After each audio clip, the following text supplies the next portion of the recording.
નમસ્કાર દર્શક મિત્રો, આપ નિહાળી રહ્યા છો એસ લાઈવ ન્યૂઝ બુલેટિન. જોઈએ આજના મુખ્ય સમાચાર. ગુજરાત લો સોસાયટી દ્વારા 100મા વર્ષના પ્રારંભની નોંધ. જ્ઞાન, વારસા અને રાષ્ટ્ર નિર્માણની સદી.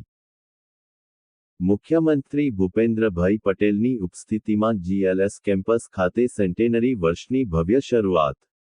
ગુજરાત લો સોસાયટી જીએલએસ 1927મી જ્ઞાન, શિસ્ત અને રાષ્ટ્ર નિર્માણ માટે અવિરત કાર્યરત એક પ્રતિષ્ઠિત શૈક્ષણિક સંસ્થા એ આજે પોતાના 100મા વર્ષના પ્રારંભની સત્તાવાર ઉજવણી GLS centenary celebration unlocking a century of legacy કાર્યક્રમ દ્વારા જીએલએસ કેમ્પસ, એલિસબ્રિજ ખાતે કરી. 1927માં સ્થાપિત જીએલએસ સંસ્થા 2027માં પોતાના ગૌરવપૂર્ણ 100 વર્ષ પૂર્ણ કરશે અને આ ઐતિહાસિક કાર્યક્રમ સાથે સેન્ટેનરી વર્ષની ઉજવણીનો પ્રારંભ કરવામાં આવ્યો છે.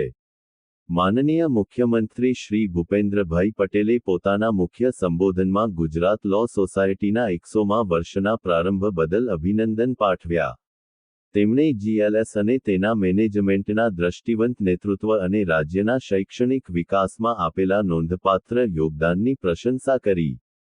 નવી શિક્ષણ નીતિ એનઈપી 2020 અને વિકસિત ભારત 2047 ના વિઝનનો ઉલ્લેખ કરતાં તેમણે જણાવ્યું કે શિક્ષણ મૂલ્ય આધારિત અને સર્વાંગી વિકાસ માટેનું મુખ્ય સાધન છે. તેમણે છેલ્લા લગભગ એક સદીથી જ્ઞાન, શિસ્ત અને શ્રેષ્ઠતાનું પ્રતીક ગણાવ્યું. મુખ્યમંત્રીએ જણાવ્યું હતું કે આ ખરેખર ખૂબ જ આનંદની વાત છે કે જીએલએસ યુનિવર્સિટી એવા સમયે 100 વર્ષમાં પ્રવેશી રહી છે, જ્યારે દેશ સરદાર પટેલની 150મી જન્મજયંતિ ઉજવી રહ્યો છે. યુવાનોને શિક્ષિત કરવાના નિરંતર પ્રયાસો માટે જીએલએસને અભિનંદન આપતા મુખ્યમંત્રીએ કહ્યું હતું કે જીએલએસ યુનિવર્સિટી યુવાનોને શિક્ષિત કરીને અને રાષ્ટ્ર નિર્માણની ભૂમિકા માટે તેમને તૈયાર કરીને પ્રધાનમંત્રીના વિકસિત ભારતના વિઝનમાં ઉલ્લેખનીય યોગદાન આપી રહી છે. પટેલે વધુમાં ઉમેર્યું હતું કે શિક્ષણમાં જીએલએસના 100 વર્ષના અસ્તિત્વનો અર્થ એ છે કે તેણે લોકોનો વિશ્વાસ જીતી લીધો છે. યુનિવર્સિટીએ હવે તેની વર્ષભર જારી રહેનારી શતાબ્દી ઉજવણી દરમિયાન કેચ ધ રેઇન થીમ હેઠળ વિવિધ કાર્યક્રમોનો સમાવેશ કરવા માટે પહેલ કરવી જોઈએ. કાર્યક્રમની શરૂઆત ગુજરાતના માનનીય મુખ્યમંત્રી ભૂપેન્દ્રભાઈ પટેલના જીએલએસ યુનિવર્સિટી ન્યૂ બિલ્ડિંગ ખાતે ઔપચારિક સ્વાગતથી થઈ. ગુજરાત લો સોસાયટી 100મા વર્ષમાં પ્રવેશના આજના કાર્યક્રમમાં આપણી સૌની સાથે મંચ ઉપર ઉપસ્થિત જીએલએસ યુનિવર્સિટીના executive vice president Shri Sudhir Ranavatiji, GLS યુનિવર્સિટીના executive director doctor Padia, provost doctor Dharmesh Shah, GLS યુનિવર્સિટીના સીએફઓ શ્રી શશાંક શાહ, આમંત્રિત સર્વે મહાનુભાવો. શિક્ષણમાં સ્ટુડન્ટ તમારા ઉપર કેટલોય ભરોસો મૂકતા હોય અને શિક્ષણમાં એકલું શિક્ષણની જરૂર નથી, સંસ્કાર સાથેનું શિક્ષણ અત્યારે ખૂબ જરૂરી થઈ ગયું છે અને એ તમે જો એની પર ફોકસ કરશો તો મને લાગે છે ત્યાં સુધી આપણે જે માનનીય વડાપ્રધાનશ્રીનું વિકસિત ભારતનો સંકલ્પ છે એના માટે ગુજરાત લીડ લેવાનું છે.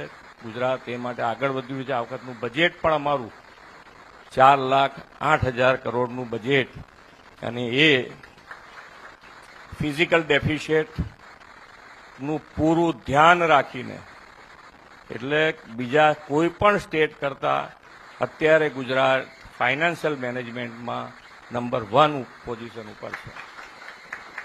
એટલે ગુજરાત સૌથી વધારે લીડ લે અને એમાં આપણે સૌ સાથે સહભાગી થઈએ અને 100મા વર્ષમાં પ્રવેશ કર્યો છે તો બધાને ખૂબ ખૂબ અભિનંદન પાઠવીને વિરમું છું.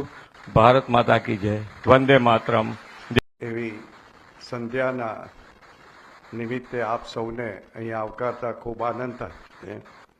સૌ પ્રથમ ફેબ્રુઆરી મહિનામાં કદાચ વરસાદ ભાગ્યે જોયો હોય, પરંતુ એક આશીર્વાદના સ્વરૂપે આજે કુદરતે પણ ગુજરાત લો સોસાયટીના 100મા પ્રવેશ સમયે અમી ચાટણા આપણા માન્ય ભૂપેન્દ્રભાઈ પટેલ સાહેબ અહીંયા પધારે એ સાંજનો મુખ્ય આકર્ષણ હતો GLS આર્કાઇવનું ઉદ્ઘાટન, એક વિશિષ્ટ મ્યુઝિયમ જેની સદી લાંબી યાત્રાને જીવંત બનાવે છે. આ આર્કાઇવમાં દુર્લભ દસ્તાવેજો, ઐતિહાસિક ફોટોગ્રાફ્સ, સ્મૃતિચિહ્નો અને સંસ્થાના મહત્વપૂર્ણ પડાવોને દર્શાવતા દસ્તાવેજોનું સંકલન કરવામાં આવ્યું છે. વંદે માતરમ સાથે સેન્ટેનરી વર્ષની સત્તાવાર શરૂઆત કરવામાં આવી. ડો. ચાંદની Kapadia, executive director, Gujarat law society, એ સ્વાગત સંબોધનમાં 1927ની દ્રષ્ટિવંત શરૂઆતથી લઈને આજ સુધીની સંસ્થાની ગૌરવયાત્રાનો ઉલ્લેખ કર્યો.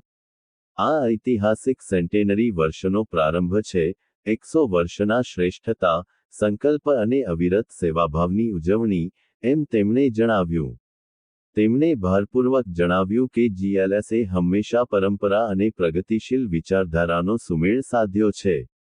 વર્ષભર યોજાનારા સેન્ટેનરી કાર્યક્રમોમાં શૈક્ષણિક પરિષદો, રમતોત્સવો, રાષ્ટ્ર અને પાત્ર નિર્માણ કાર્યક્રમો, સાંસ્કૃતિક મહોત્સવો, પ્રકાશનો અને સમાજલક્ષી પહેલોનો સમાવેશ થાય છે, જે સંસ્થાના ગૌરવશાળી વારસાને ઉજાગર કરશે અને ભવિષ્યને પ્રેરિત કરશે. આ પ્રસંગે GLS સેન્ટેનરી લોગોનું અનાવરણ કરવામાં આવ્યું, જે સંસ્થાની પરંપરા અને ભવિષ્યમુખી દ્રષ્ટિનું પ્રતીક છે. Sudhir Nanavati, executive vice president, Gujarat law society, એ પોતાના સંબોધનમાં ની યાત્રાને સ્થાપક મહાનુભાવો, શ્રી સરદાર વલ્લભભાઈ પટેલ અને શ્રી ગણેશ માવલંકર ની દ્રષ્ટિ સાથે જોડીને રજૂ કરી.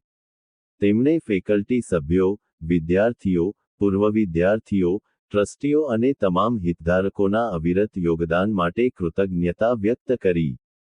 તેમણે ભારપૂર્વક જણાવ્યું કે નો હેતુ માત્ર શિક્ષણ પૂરું પાડવાનો નથી, પરંતુ જવાબદાર, સંસ્કારી અને રાષ્ટ્રપ્રેમી નાગરિકોનું ઘડતર કરવાનો છે, જે સમાજ અને દેશના વિકાસમાં સક્રિય યોગદાન આપે. કાર્યક્રમનો સમાપન પ્રતિબિંબાત્મક સંદેશ અને આભારવિધિ સાથે થયો, જે સદી પૂર્ણ થવાની દિશામાં એક આત્મવિશ્વાસભર્યું પગલું સાબિત થયું. લગભગ એક સદીના ગૌરવમય વારસા સાથે અને 2027માં 100 વર્ષ પૂર્ણ થવાના સંકલ્પ સાથે ગુજરાત લો સોસાયટી ભવિષ્યમાં પણ જ્ઞાન, નવીનતા અને રાષ્ટ્ર નિર્માણના માર્ગે અડગપણે આગળ વધવા પ્રતિબદ્ધ છે, આવનારી પેઢીઓ માટે પ્રેરણાસ્ત્રોત બની રહેવાનો નિર્ધાર સાથે. તો દર્શક મિત્રો, આ હતા અત્યાર સુધીના સમાચારની ખાસ ગતિવિધિ માટે આપ નિહાળતા રહો એસ લાઈવ ન્યૂઝ બુલેટિન. નમસ્કાર.